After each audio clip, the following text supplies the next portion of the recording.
Okay,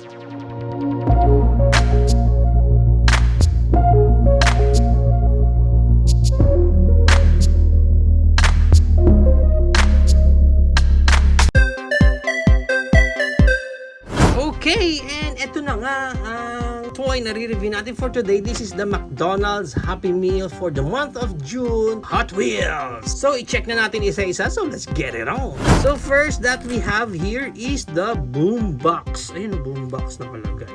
For the boombox, ito ang kasama niya, yung kanyang sticker. Nice. Ganda ng sticker. Super shiny. Super shiny. Para sa mga sticker guide, kung paano mo siya ikakabit, meron naman nakalagay. Nandito yung manual niya sa likod. Yan. May mga numbers naman. So, yun ang susundan ninyo. Okay, check muna natin details ni boombox. Yan, with the blue color and parang yellow translucent na windshield or mga windows niya. Okay, yan ang itsura niya. Medyo magaan lang actually. Yan sa front. Then sa back. Yan sa side. Yan. Details niya. And then, gulong-gulong naman siya. Okay? Kabit na natin yung mga stickers niya. Siguro maganda unahin natin yung kanyang mga gulong. Number 6 daw. Number 6. 7. Sa likod. Yan. Yan. Lagay din natin itong yellow. Next. Number 3. Ito. Pupunta. Yan. Yan. Ito yung number 2 natin. Yan. Ano naman, ganun din dito sa kabila. Ito naman siya. Yan, si number 5. Number 1. Ito siya pupunta. Yan, okay. And then, ito na ang pinaka-itsura ng car natin. Yan, no? Okay, astig din no? Astig. Oh, vroom, vroom. So, yan ang pinaka-itsura niya. Wow. Next natin is itong si Lane Lowride. And for Lane Lowride, ito naman yung kanyang sticker na kasama. Medyo greenish. Check muna natin si Lane Lowride. Yung details niya. Yan. Bago natin ikabit yung kanyang stickers. Side. Yan. Mataas talaga yung sa harap niya. Ganun yung style ng kotse niya. Okay. The front. Yan. Yan. Tsaka ang haba niya. Ilalim may Hot Wheels pa na nakalagay. Ilagay na natin yung kanyang stickers. So, si number 1. Si number 1 daw dito. Yung medyo pa-curve niya, yun yung nasa taas dito. Yung back part niya kasi mas straight. Then, number 2. And then, again, yung pinaka-pa-curve niya, yun yung nandito sa baba naman. And yung pinaka-straight lang na line is itong nandito sa taas. 5 and 3. Si number 5 is dito natin siya kakabit. Si number 3 dito naman sa bandang likod. So, ang diskarte nyo dito sa stickers naman niya sa side, idikit ninyo yung dalawang stickers, si number 5 and number 3. Magkadikit dapat siya para sakto siya dito sa bandang likod. And then yung pinaka mas maliit niya na portion, yun yung nandito sa box. Ganun din dito. So, yan. Last sticker natin. Yan. Okay? So yan, buo na natin yung sticker niya. Check natin yung details niya. So wala siyang sticker sa front. Ayan na yung overall look niya. Yan. Ganda rin ganda din yung design ng stickers niya. So yan na si Lane Lowride. Next we have here si Hot Wheels High. Galing Hot Wheels High. And then kay Hot Wheels High, ito yung kanyang sticker. Anyway, yung details ni Hot Wheels High. Ang ganda ng truck niya. Parang mean nasty truck. Or bus. Bus ba siya? Mukha naman siyang bus no? Ayun sa gilid niya. And then sa taas, oh nice. Naka moonlight roof deck pa siya dyan. And then sa likod, lupit. May booster. Booster kaya yan or speaker lang? Mukhang booster. Kabit na natin. Number 4. Medyo hindi ko lang gusto dito sa number 4 sticker natin. Kasi by design sila dito Pero, dyan si number 4. So, matatakpan yung design. Sayang naman. Anyway, sabi, dyan daw ikakabit So, yan yun. Okay? And then, si number 3. Ito naman si number 3. Mas makapal dito yan. Yeah. Pantay na pantay. Then, sunod na natin itong mga wheels. Kasi madali lang naman yan. And then, next siya si number 2. Number 5 dito. So, ganun din sa kabila. Natin siya ipapantay. And last piece natin is dito naman.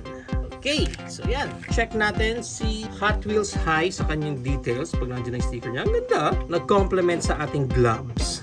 Ganda rin ganda ng stickers niya. Nagustuhan ko tong roof deck niya. Yan. Okay, so yan si Hot Wheels High. Next, we have here naman si Surfin School Bus. Okay, Surfin School Bus, ito yung kanyang stickers. Mukhang medyo psychedelic yung magiging design niya. And then, ito yung details ni Surfin School Bus sa likod. Para may mga booster pack din siya dyan. Then sa gilid, ayan, matindi rin tong bus na to Sa front, yan, purple na purple siya. Para siyang color ni Grimace. So, dikit na rin natin yung kanyang decals. Pare-pareho lang naman yung itsura nung sa wheels niya pa. So, kabit na natin yan dito. Then, yan. Okay, ito si number 6, number 1, number 4, yan siya.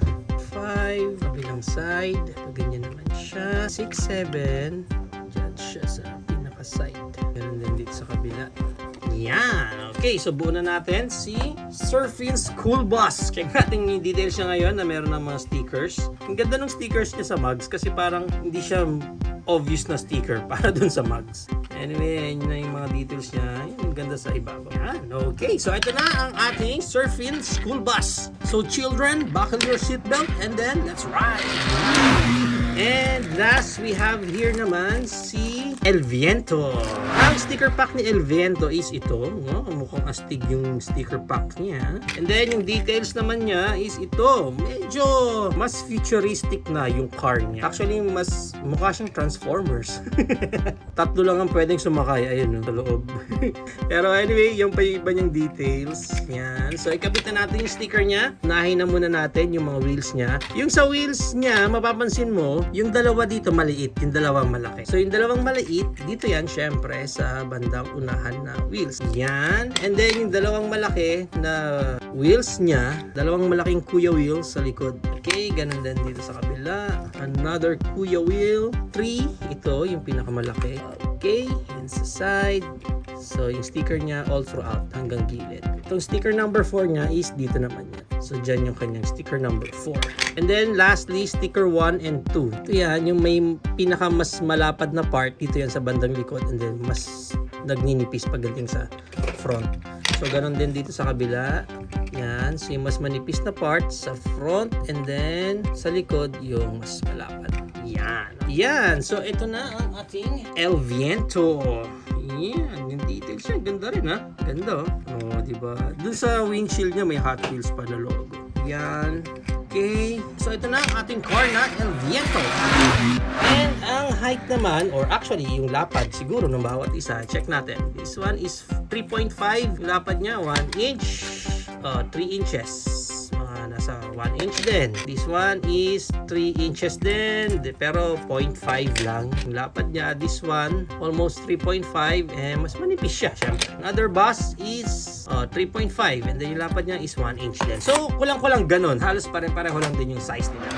So, para sa price niya, well, depende again yan kung saan kayo bibili na branch. Kasi ang alam ko nga, ang McDonald's is you need to buy a Happy Meal to get each ng mga toy na available nila. Depende yun sa meal na bibili ninyo kung anong kasama nung toy na orderin ninyo. There you have it now guys. Ito na ang ating McDonald's Happy Meal for the month of June. Hot Wheels. So, may kasama din siya sa Happy Meal niya na Barbie set naman. So, kung gusto niyo makita yung review natin para sa Barbie set, check niyo yung link na yan sa taas. Okay? So, sino ang pinaka-favorite mo sa 5 Hot Wheels na ito? For me, ang pinaka-gusto ko is ito.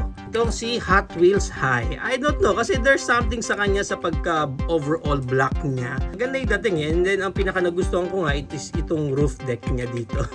Ang lupit lang eh. So, gusto ko rin yung mga stickers niya. So, ito ang pinaka-favorite ko, si Hot Wheel High. Pero kayo guys, sino ang pinaka-favorite nyo sa 5 set na to? What do you think sa buong set na to? Again, sino ang gusto nyong unahing bilhin? Sino ang pinaka-favorite nyo? May plan din ba kayo kumpletuhin lahat? Let me know guys sa comments down below.